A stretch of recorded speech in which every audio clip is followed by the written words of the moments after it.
Welcome everybody to our show. This is Custom Fab Garage on our channel Octane TV on YouTube. Make sure you go down below and hit that subscribe button, and on top of that, make sure that you hit the notification bell so that you can get all the new content that comes out weekly and even every day.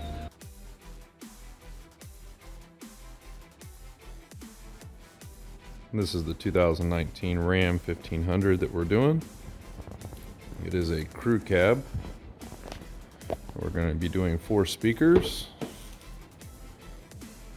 We're also going to be doing the dash speakers up here.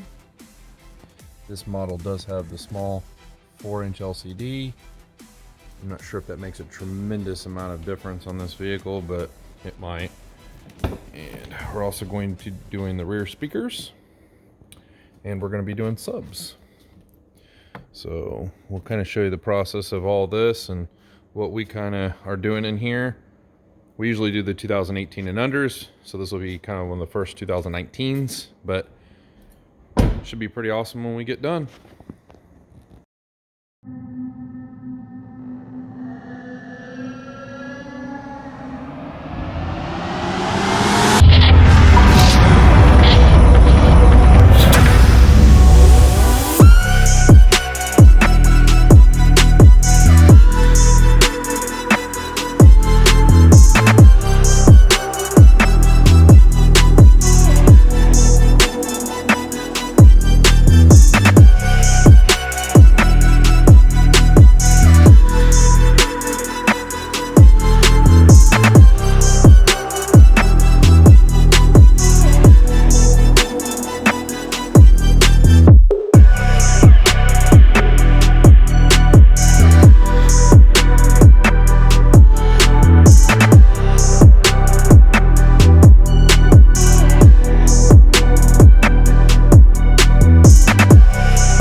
These are the tools you're going to be using.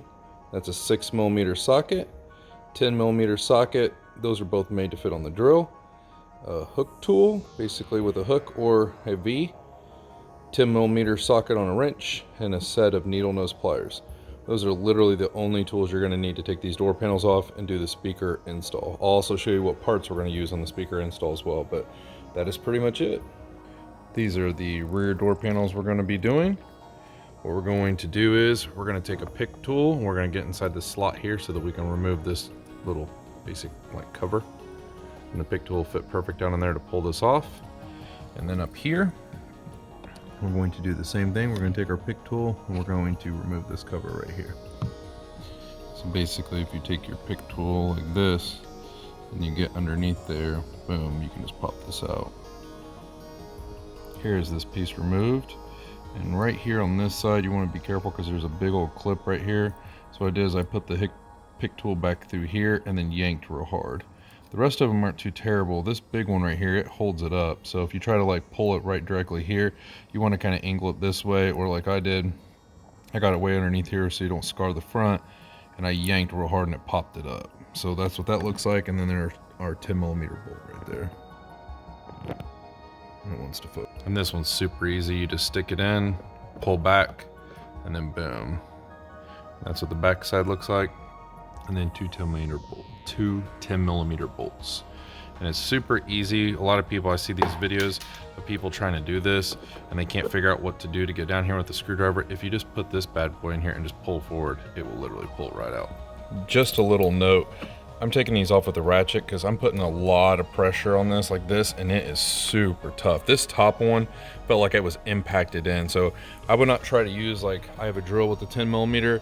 I would use a ratchet in this to get this off, or you're gonna mess up your drill because it about messed up my drill. So this thing is probably in there with like 150 to 200 foot-pounds of torque to get this in. So I've cranked on this like 15 times just to get it to this point. So finally it's at a point where you can get it out with the drill, but I would definitely start them with this and then take them out with the drill after you get them about 15 rotations.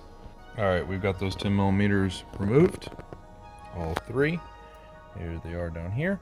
So now we're going to start removing the door panel by, we're going to get underneath this piece down here on the bottom, and we're going to pry up. So basically you can just pull the door panel off this way now. So we're just going to start prying up to get the door panel off. So we kind of started here and we pulled, and it's going to take a lot of strength to pull this. I mean, it took every bit of my power to get it, because this is a brand new basic truck that's never had the door panels taken off. So we got this out. So you're just going to keep pulling all the way around, and it is tough, especially if they're brand new and they've never been snapped off. So you're just going to keep pulling off. Now that you have the door panel removed, you'll want to take your needle nose and click this together to push this piece back. And then, once I didn't get it clicked, oh, I had it clicked in, but now trying to hold this camera and do this at the same time is like not the easiest thing to do. But I'll show you what. So you're gonna pull this part up and that way, and then you'll just basically take this guy out. And that's how you remove this out. So you'll take the needle nose and kind of push these little clamps right here in, and then pull back and then pull up, and that's how this will all come out. And then you're gonna have this piece you need to remove here, and this plug down here. And this piece right here, basically what I did is pulled it down, pulled it out, and just pull these grooves off of here. And that will actually pull out, and it actually extends up and goes down. Here is the back side of the door panel. These are your hardest ones to get off on the top. They're the ones that go into here. So there's what it looks like removed. And there's the factory speaker. I believe these are 4 6mm. We're going to take that speaker out. So we used our 6mm on our drill. We removed all 4 screws. So basically you have 1, 2, 3, 4, and now the speaker's ready to come out. And boom, there you go. And this is your stock speaker. It's a 4-ohm base model 15 watt. Boy, this thing feels about as light as a paperweight. Now I see why the speakers suck so bad in this thing. Yeah, these things are terrible. These are the parts we're going to be using. Is the Audio Dynamics 2-way high performance 6x9 coaxials in the 726514, basically 6514. These are the speaker harnesses.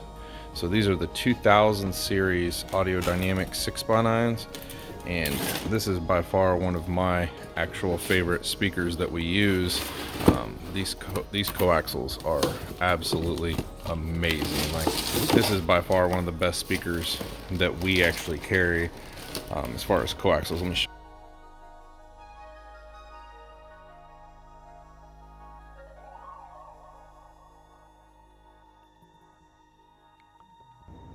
And this is the 6000 series right here, or the 2000 series, I'm sorry, 6x9.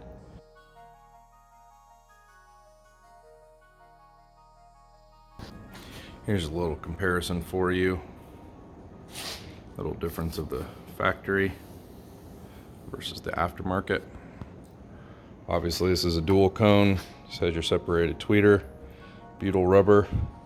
Much better materials than, jeez, this is terrible. This is stuff from like the 90s, maybe even before that, the 80s. So very good technology, very well built for sound quality. Also has built-in crossover, which is a very nice speaker.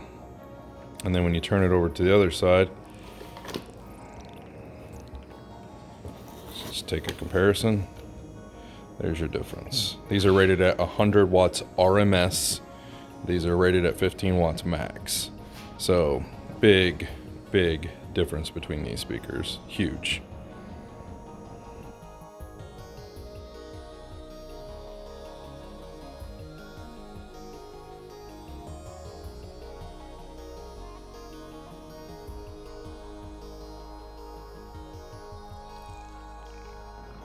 Here's the front.